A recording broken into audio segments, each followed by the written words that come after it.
Bismillahirrahmanirrahim. Assalamualaikum warahmatullahi wabarakatuh. Kami dari kelompok 5 pengantar bisnis akan memaparkan materi mengenai bab 13 yang berjudul fungsi pengendalian atau controlling dalam bisnis. Sebelum itu, izinkan kelompok kami untuk memperkenalkan diri terlebih dahulu.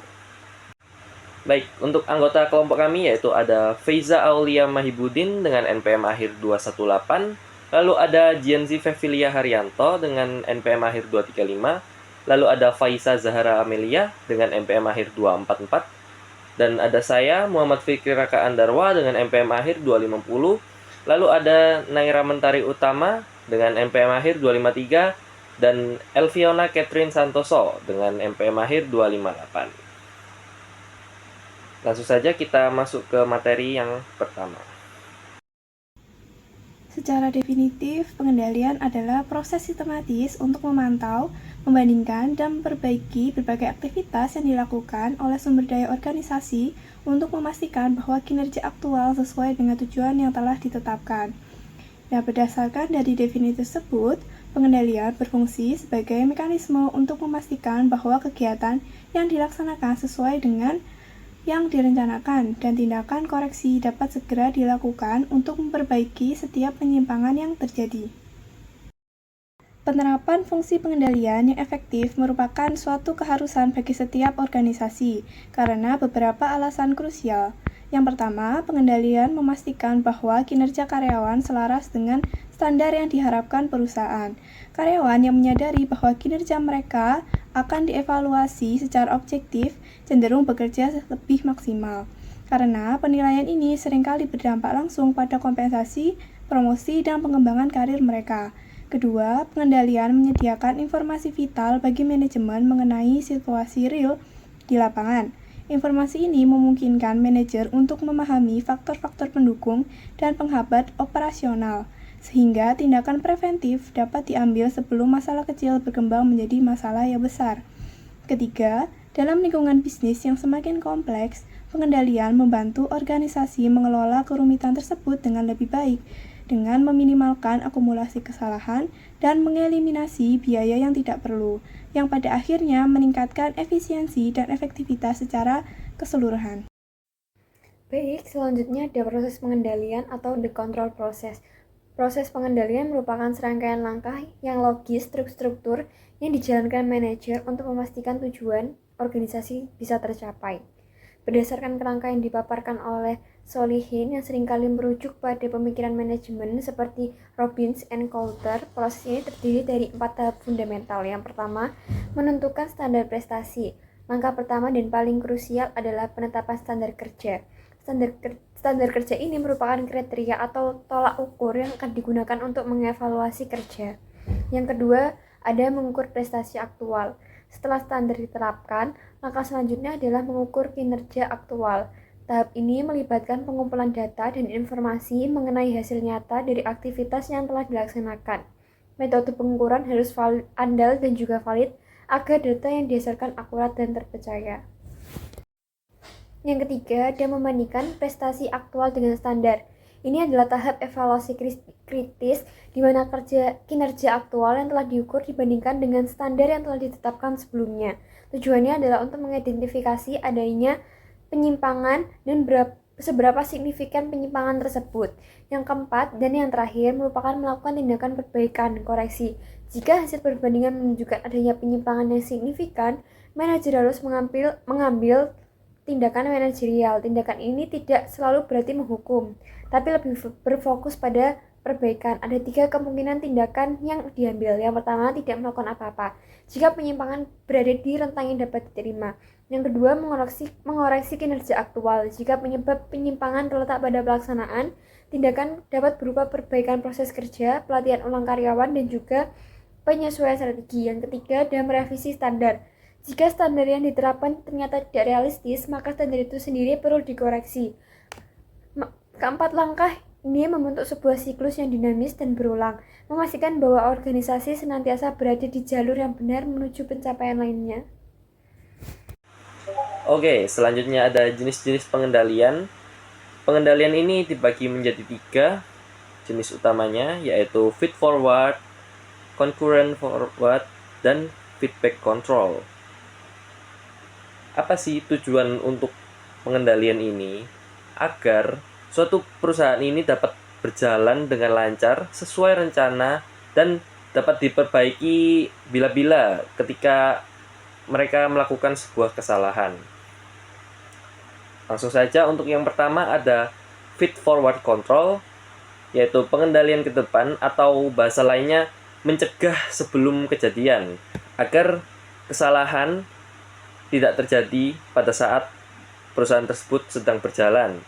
Contohnya, sebuah perusahaan yang memasok dari luar mengecek bahan bakunya sebelum melakukan produksi, lalu menyeleksi seorang karyawan agar perusahaan tersebut dapat berjalan dengan baik.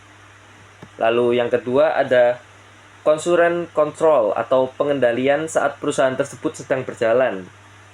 Pengendalian ini dilakukan saat kegiatan yang dilakukan oleh seorang karyawan sedang berlangsung, lalu diperbaiki kesalahannya agar tetap sesuai rencana. Tujuannya untuk memperbaiki ini agar tidak menimbulkan masalah yang lebih besar lagi untuk nantinya. Seperti contohnya pengawas pabrik yang membantu proses produksi, lalu manajer toko yang memeriksa pelayanan kasir saat mereka sedang bekerja agar tidak melakukan kesalahan atau cuman mengecek aja. Intinya untuk mengawasi lah. Lalu yang ketiga ada feedback control, yaitu pengendalian setelah selesai atau biasanya disebut dengan evaluasi untuk melakukan perbaikan di kemudian hari. Untuk contohnya sendiri seperti mendengarkan pendapat pelanggan, apakah produk yang dipakai oleh pelanggan ini bagus atau enggak. Jika semisal produk yang digunakan oleh pelanggan ini tidak bagus, maka perusahaan ini bisa memperbaiki kedepannya agar produk ini akan menjadi lebih baik lagi. Jadi intinya ketika ini dilakukan agar perusahaan tersebut menjadi lebih baik daripada hari-hari sebelumnya. Selanjutnya saya akan menjelaskan mengenai objek pengendalian. Yang pertama adalah pengendalian output yang berfokus pada hasil akhir dari kinerja organisasi, bukan pada prosesnya. Dan sistem ini digunakan untuk menilai sejauh mana tujuan perusahaan telah tercapai, dan biasanya dilakukan dengan cara mengukur kinerja keuangan, menetapkan target atau tujuan perusahaan, serta menyusun anggaran operasional. Dengan pengendalian ini, manajemen bisa melihat apakah hasil yang dicapai sudah sesuai dengan standar atau perlu adanya perbaikan. Selanjutnya yang kedua adalah pengendalian perilaku. Pengendalian perilaku ini menekankan pada pengawasan langsung terhadap cara karyawan bekerja. Tujuannya adalah untuk memastikan setiap karyawan melaksanakan tugas sesuai standar dan prosedur yang sudah ditetapkan. Setelah itu penerapannya bisa melalui pengawasan langsung dari atasan, penerapan SOP dan aturan kerja, serta pemberian diskresi atau kebebasan yang tetap disertai tanggung jawab. Dengan pengendalian ini, perusahaan dapat menjaga disiplin dan efisiensi kerja agar sesuai dengan harapan manajemen. Selanjutnya yang ketiga adalah pengendalian kebudayaan perusahaan. Pengendalian ini berfokus pada nilai, norma, dan kepercayaan yang dianut bersama dalam sebuah organisasi. Tujuannya untuk membentuk perilaku karyawan agar sejalan dengan visi dan misi perusahaannya. Budaya perusahaan yang kuat mampu menciptakan komitmen, kejujuran, dan integritas di antara seluruh anggota. Ciri-cirinya seperti budaya yang adaptif terhadap perubahan dan menanamkan nilai positif seperti disiplin dan tanggung jawab. Contohnya bisa dilihat pada KPK yang menerapkan budaya kerja berintegritas tinggi. Lalu yang selanjutnya saya akan menjelaskan kriteria pengendalian efektif. Menurut Lewis, Goodman, dan Venn pada tahun 2004, agar suatu sistem pengendalian dapat berjalan secara efektif dan mendeteksi dan melakukan tindakan koreksi terhadap berbagai kinerja yang tidak sesuai dengan standar, maka sistem pengendalian tersebut harus memenuhi beberapa kriteria yang sebagai berikut. Yang pertama ada sistem pengendalian harus berhubungan dengan strategi perusahaan. Sistem pengendalian yang baik merupakan sistem pengendalian yang dapat mengukur suatu yang dianggap penting saat ini dan di masa yang akan datang, tetapi bukan mengukur sesuatu yang penting di masa lalu. Oleh sebab itu, sistem pengendalian ini yang baik harus dikaitkan dengan perubahan strategi yang terjadi sehingga sistem pengendalian tersebut memiliki fleksibilitas yang cukup untuk dapat mengukur perubahan kinerja standar seiring dengan perubahan strategi. Lalu yang sebelahnya ada memaksimalkan seluruh langkah di dalam proses pengendalian. Dapat diterapkan secara efektif, sistem pengendalian harus menggunakan seluruh langkah yang ada di dalam proses pengendalian secara maksimal. Dalam hal ini, standar kinerja harus ditetapkan dengan cermat. Pengukuran terhadap kinerja tersebut harus dilakukan oleh proses membandingkan standar kinerja dan kinerja aktual dilaksanakan, dan bila perlu dilakukan tindakan koreksi harus diambil untuk mengarahkan kembali seluruh kegiatan agar mengarah ke pencapaian tujuan. Selanjutnya, mengandung ukuran objektif dan subjektif. Sebuah sistem pengendalian pada umumnya tidak hanya terdiri dari satu ukuran kinerja tunggal, melainkan akan mencakup berbagai ukuran kinerja yang diperlukan. Oleh sebab itu, sistem pengendalian yang baik harus memuat di dalamnya baik ukuran kinerja yang bersifat kuantitatif maupun ukuran kinerja yang bersifat kualitatif. Sebagai contoh, ukuran kinerja bagian produksi akan lebih mudah dikuantifikasi.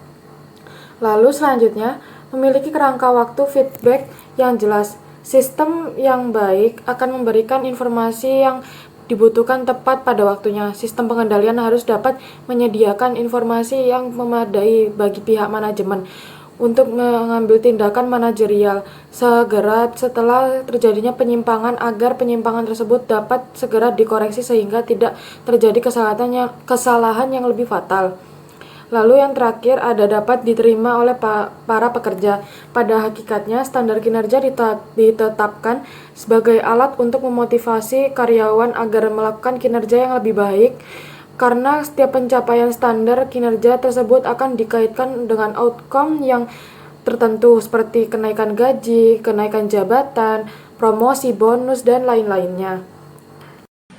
Baik, jadi dari pembahasan yang sudah kita bahas sebelumnya, bisa kita simpulkan bahwa pengendalian atau controlling merupakan salah satu fungsi yang penting dalam manajemen yang berperan untuk memastikan seluruh kegiatan organisasi berjalan sesuai dengan rencana dan tujuan yang telah ditetapkan. Melalui pengawasan, penilaian, dan tindakan korektif, manajemen bisa mengetahui apakah pelaksanaan kegiatan sudah sesuai standar atau masih ada penyimpangan yang perlu diperbaiki. Dengan begitu, efektivitas dan efisiensi kerja organisasi bisa tetap terjaga. Selain itu, pengendalian juga bukan hanya sekedar proses pengawasan, tapi juga menjadi bagian penting dalam sistem informasi manajerial. Lewat pengendalian yang baik, manajer bisa mendapatkan umpan balik yang akurat untuk pengambilan keputusan, melakukan perbaikan berkelanjutan, dan menyesuaikan diri dengan perubahan lingkungan. Jadi, secara keseluruhan, fungsi pengendalian ini punya peran yang besar dalam membantu organisasi mencapai tujuannya secara efektif, efisien, dan berkesinambungan. Baik, itu yang dapat kelompok kami sampaikan mengenai fungsi pengendalian ataupun controlling. Terima kasih atas waktunya. Wassalamualaikum warahmatullahi wabarakatuh.